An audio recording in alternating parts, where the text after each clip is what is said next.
जी नमस्ते, मैं कुमार गुड्डू। आपने देखना शुरू कर दिया है जनसंवाद विक्रम। सच जानना आपका अधिकार है। उसी कड़ी में मैं कल और आज के पेपर का जब समीक्षा करने बैठा तो कल का पेपर में परसों आपके मुख्यमंत्री नालंदा जिला में प्रगति यात्रा पे थे और कल के वो पटना में अपनी प्रगति यात्रा का समापन कर रहे थे। जब दोनों पेपरों का मैंने उनकी घोषणाओं का समीक्षा करना शुरू किया, उसी कड़ी में मैं अभी बताता हूं कि उन्होंने नालंदा को क्या सौगात दिया।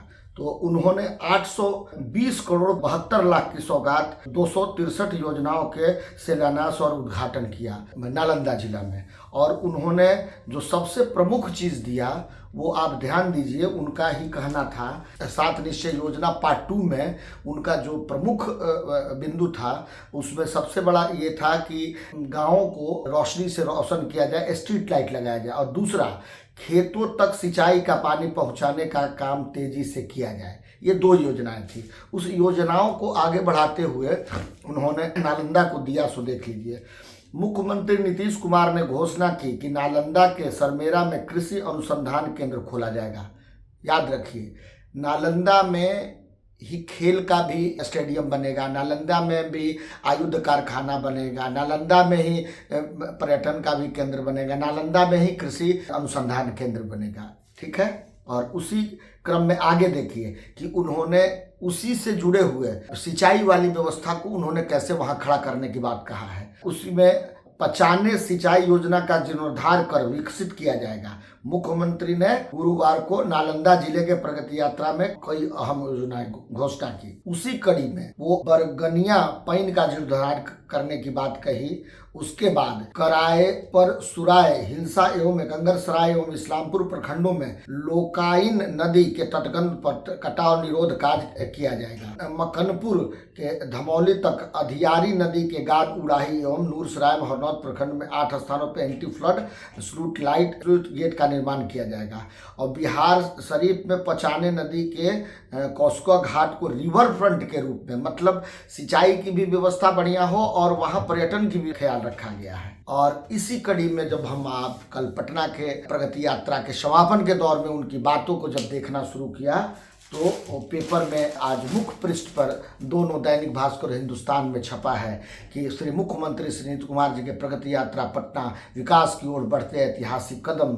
दिनांक 21/2/25 को प्रगति यात्रा में मुख्यमंत्री द्वारा दी गई घोषणाएं, प्रगति पथ पर बढ़ता बिहार। एक बात देख लीजिए, पूरे पटना जिला को पटना सिर्फ और सिर्फ नगर वाले क्षेत्र को पटना मान लिया गया है, और दूसरा राजगीर और बिहार शरीफ को पूरा बिहार मान लिया गया है मुख्यमंत्री के दृष्टिकोण से।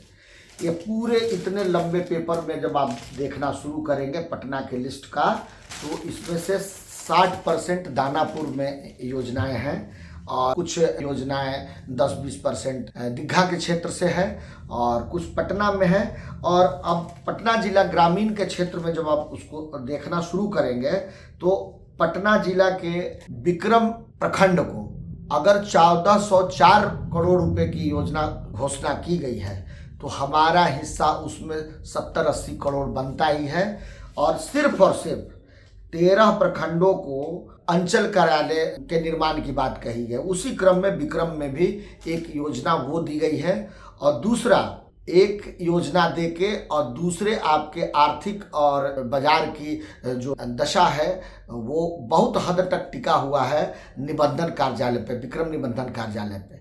पालीगंज में निबंधन कार्यालय खुले, इससे मुझे ऐतराज नहीं है, मगर पूरे पटना जिला में सिर्फ एक ही विक्रम निबंधन कार्यालय से को काट के पालीगंज निबंधन कार्यालय स्थापित किया जा रहा है। यह विक्रम के साथ धोखा है, क्योंकि विक्रम की आधी अर्थव्यवस्था आज भी बाजार में निबंधन कार्यालय से चलती है। होटल्स, दुकानदार, कातिब वाला काम, ये सब तरह से आधी भूभाग जब पालीगंज और दुल्हिन बाजार का उससे कट जाएगा तो विक्रम को क्या मिला रह जाएगा, आप ये समझ लीजिए। ये प्रगति यात्रा का देन है। अब कितनी राशि मिलती है सीओ अंचल कार्यालय के निर्माण में, इसमें तो नहीं बताया गया है, मगर विक्रम से एक बड़ी चीज आधा भाग को छीन लिया गया है।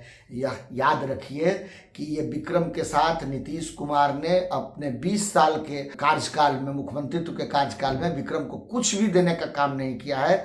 उसमें अधिकांश समय भाजपा जदयू एनडीए की सरकार रही है।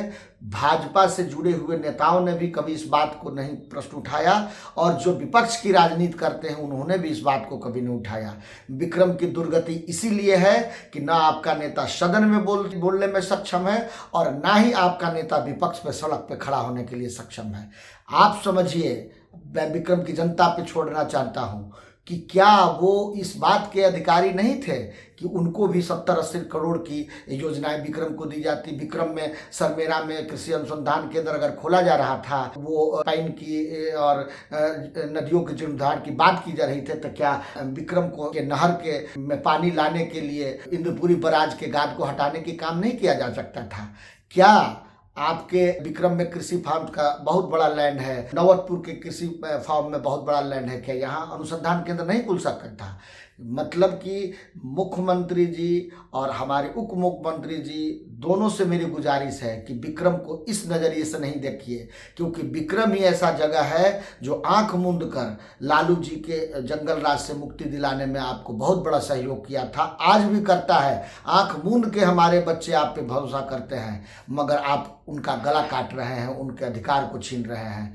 आप मेरी आवाज़ से अगर सहमत हैं तो लाइक कमेंट सब्सक्राइब जरूर करें और आप अपनी आवाज़ खुद बुलंद करें। दूसरा कोई पार्टी और विपक्ष आपके आवाज़ को आवाज़ देने नहीं आएंगे, क्योंकि 20-25 साल से विक्रम की जनता का उसी तरह के नेताओं से वास्ता पड़ा है जो चीज़ों की समझ, दूरदर्शी नज़र नहीं रखते हैं। आप जो भी हो, मेरी बात को आप जिस रूप में लेते हो, लाइक कमेंट जरूर करें। नमस्ते, जय हिंद, जय भारत, जय विक्रम।